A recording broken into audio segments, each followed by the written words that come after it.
ഈ ഒരു വീഡിയോ ഏറ്റവും ചുരുങ്ങിയത് ഒരു 5 ആൾക്കെങ്കിലും നിങ്ങൾ ഷെയർ ചെയ്ത് കൊടുക്കും. ഞാനിപ്പോൾ നിൽക്കുന്ന ഈ ഒരു ബിൽഡിങ് നമ്മുടെ കുട്ടികൾ ഹിഫ്ള് പഠിക്കാൻ വേണ്ടി തുടങ്ങിയിട്ടുള്ളതാണ്.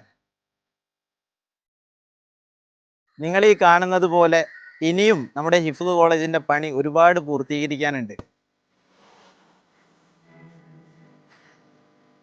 ഒരു 350 ചാക്ക് സിമന്റ്, ഒരു ചാക്ക് സിമന്റിന് 350 രൂപ എന്ന നിലക്ക് നമുക്ക് സമാഹരിക്കാൻ കഴിയുകയാണെങ്കിൽ ഈ പണിയും കാര്യങ്ങളൊക്കെ കുറെ കൂടെ ഒന്ന് എളുപ്പമായി കിട്ടും. ഇമാം അബൂ ഹനീഫത്തുൽ കൂഫി റളിയല്ലാഹു അൻഹു തന്റെ മക്കൾക്ക് സൂറത്തുൽ ഇഖ്ലാസ് ഖുൽ ഹുവല്ലാഹു അഹദ് പഠിപ്പിച്ചു കൊടുത്തതിന് ഒരു ആട്ടിൻകൂട്ടത്തെ മൊത്തം സമ്മാനമായി കൊടുത്ത ചരിത്രം നമുക്കറിയാം. നമുക്കും വലിയ താല്പര്യമാണ് ഖുർആൻ പഠിക്കലും പഠിപ്പിക്കലും ഒക്കെ. അതുകൊണ്ട് ഒരു 350 രൂപ തന്ന് ഒരു ചാക്ക് സിമെന്റെങ്കിലും നിങ്ങളൊന്ന് ഏറ്റെടുത്താൽ, അല്ലെങ്കിൽ നിങ്ങൾക്ക് കഴിയുന്നത്ര ഈ താഴെ കാണുന്ന GPay നമ്പറിൽ ഒന്ന് അയച്ചു കഴിഞ്ഞാൽ വലിയ സന്തോഷമാകും ഇൻഷാ അള്ളാഹ്.